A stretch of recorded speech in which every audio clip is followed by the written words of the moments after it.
Bem-vindo ao curso de Interpretação de Exames Laboratoriais. Eu sou a assistente do nutricionista Márcio Roberto e este é o nosso primeiro módulo, dedicado ao hemograma completo, com foco na série vermelha. Ao longo deste módulo, você vai aprender a interpretar de forma aprofundada cada parâmetro da série vermelha, identificar desvios da normalidade, compreender suas implicações clínicas e descobrir como um nutricionista pode e deve utilizar essas informações para oferecer uma atuação cada vez mais precisa e individualizada. Vamos começar?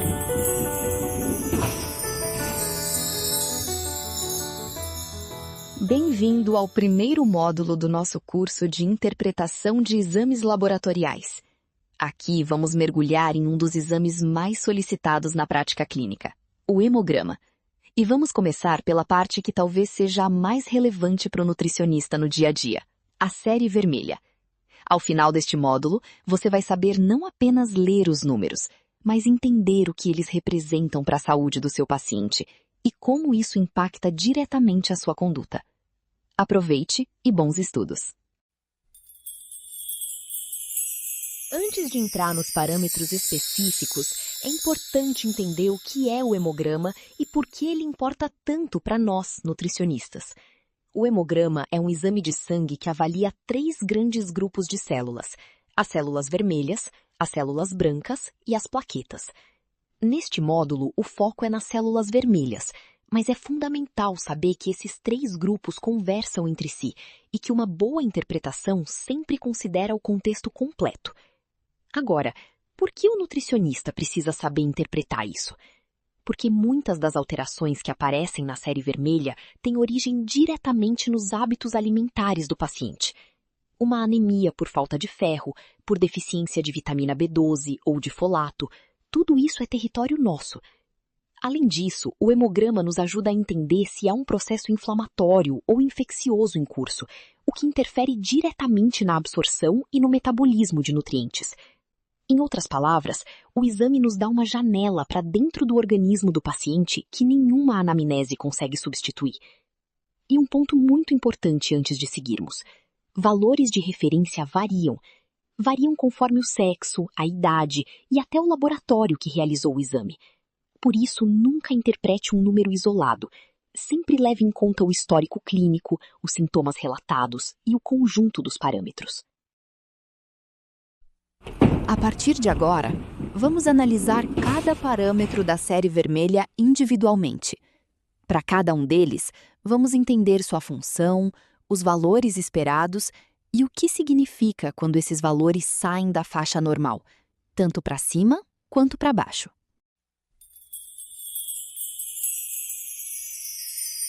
Começamos pelos eritrócitos, ou hemácias, as células responsáveis por transportar oxigênio pelos tecidos e trazer o dióxido de carbono de volta para os pulmões.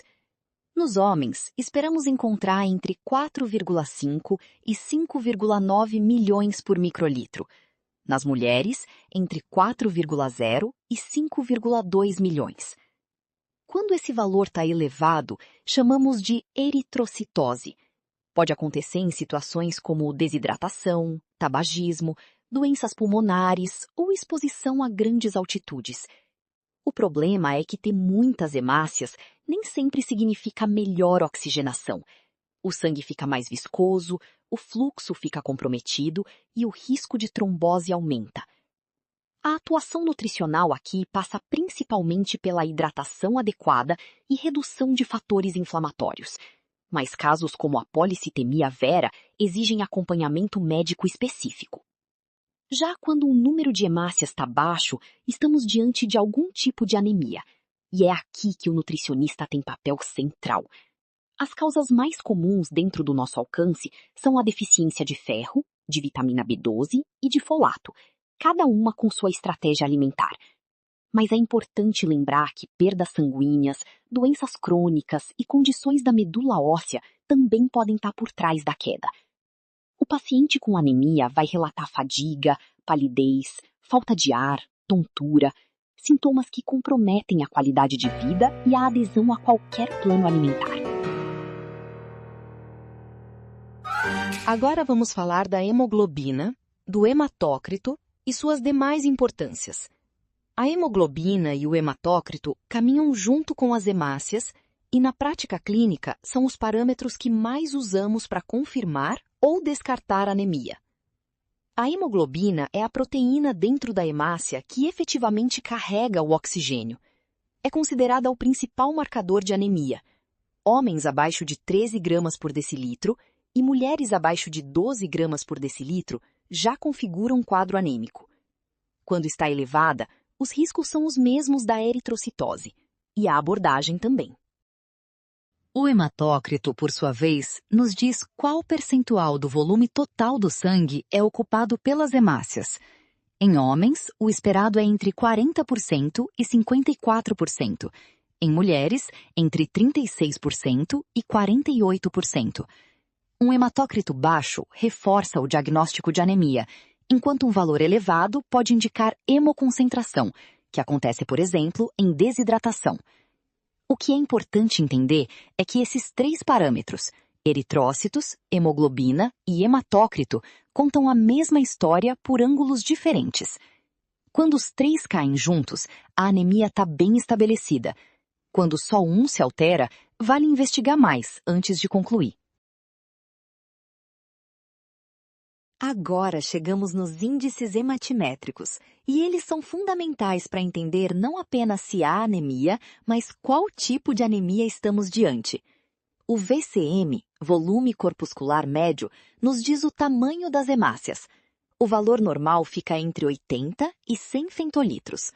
Hemácias grandes, acima disso, indicam macrocitose, que aparece nas deficiências de B12 e folato, no alcoolismo e em doenças hepáticas.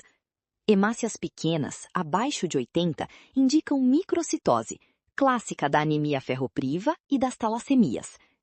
O HCM nos diz a quantidade de hemoglobina dentro de cada hemácia, enquanto o CHCM nos informa a concentração dessa hemoglobina.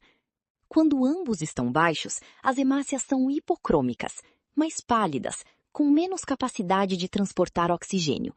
Isso acontece principalmente na deficiência de ferro e nas talassemias.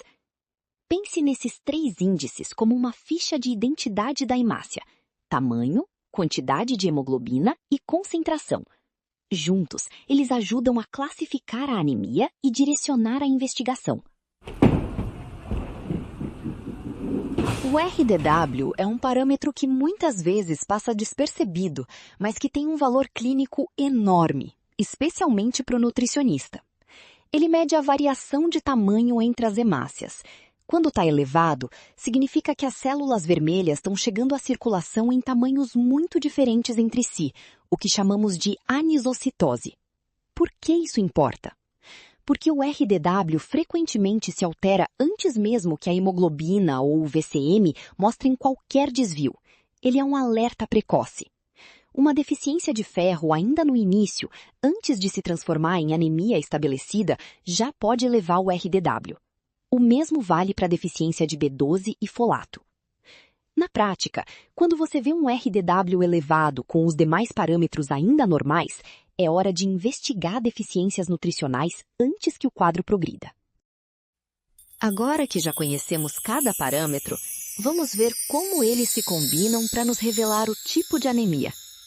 A anemia ferropriva tem um perfil bastante característico: VCM baixo, HCM baixo, CHCM baixo e RDW elevado. As hemácias são pequenas, pálidas e de tamanhos variados. O ferro faz falta em todas as etapas da produção. A talassemia pode parecer parecida na morfologia, mas o RDW costuma estar normal ou pouco alterado, e é exatamente isso que nos ajuda a diferenciar as duas. Já a anemia por deficiência de B12 ou folato apresenta VCM e HCM elevados, com CHCM normal. As hemácias são grandes porque a maturação celular está prejudicada. Sem esses nutrientes, as células crescem, mas não se dividem corretamente. As anemias normocíticas normocrômicas, onde todos os índices estão dentro do normal, costumam indicar anemia de doença crônica, insuficiência renal, sangramentos agudos ou anemias hemolíticas. Aqui, a intervenção nutricional tem papel de suporte, mas o foco principal é o tratamento da causa de base. Vamos falar sobre quem está mais exposto a desequilíbrios na série vermelha e por que isso nos interessa tanto na prática. Pessoas que seguem dietas vegetarianas ou veganas mal planejadas, que fazem dietas muito restritivas, que têm condições intestinais como doença celíaca, Crohn ou gastrite atrófica, ou que passaram por cirurgia bariátrica, estão em risco elevado de deficiências que afetam diretamente a série vermelha. O uso prolongado de certos medicamentos, como metformina, que interfere na absorção de B12, ou inibidores de bomba de prótons, também entra nessa lista. E não podemos esquecer das mulheres com sangramento menstrual intenso, gestantes e pessoas com doenças crônicas. As consequências vão além da fadiga que o paciente relata. O sistema nervoso, o cardiovascular, o imunológico e até a pele, os cabelos e as unhas sofrem impacto. Reconhecer esses sinais clínicos é parte do trabalho do nutricionista. A primeira linha de ação é sempre a alimentar. Identificar as deficiências, planejar fontes adequadas de ferro, B12 e folato, trabalhar as combinações que favorecem a absorção e afastar os inibidores. Quando a dieta não for suficiente, seja pela gravidade da deficiência ou por má absorção, a suplementação e o encaminhamento médico entram como complemento indispensável.